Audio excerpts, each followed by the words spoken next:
Ribeira estrea alcalde. Luís Pérez Barral colleu o bastón de mando tomando o relevo tras máis de 3 décadas de goberno popular. O candidato nacionalista foi investido cos votos a favor do seu grupo e os concelleiros do PBBI e do PSOE, que se integrarán nun goberno tripartito.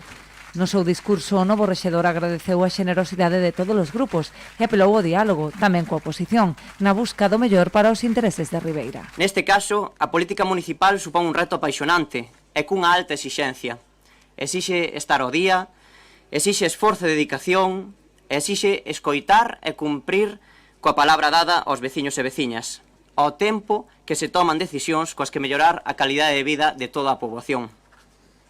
A política que faremos será a da man tendida, a do diálogo, a da participación social.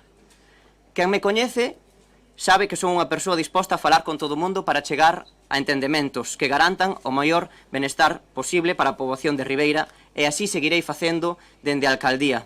Contra todo o pronóstico, na Pobra fíxose co bastón de mando José Carlos Vidal, número 3 da candidatura de Nos Pobra. Foi posible tras pechar un acordo in extremis despois de que Nos Pobra aceptara a proposta de BIP e do BNG para conformar un cuadripartito apartando o seu candidato Xosé Lois Piñeiro e a número 2 Estefanía Ramos. Renunciaron a presentar candidatura pero tomaron posesión das súas actas como concelleiros, xesto que o novo alcalde agradeceu. O caso é que por diferentes circunstancias son eu o que acabou sendo proposto como alcalde.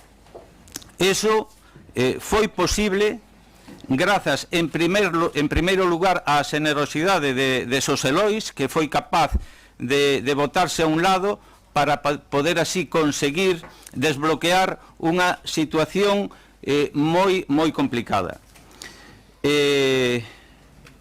Polo que é de xustiza que sexa el o primeiro que apareza nos meus agradecementos. En Boiro, onde o pleno non estaba previsto ata as 9 da noite, non había demasiada expectación. A maioría absoluta obtida polos socialistas aseguráballe a José Ramón Romero a renovación no cargo como alcalde durante os próximos 4 anos.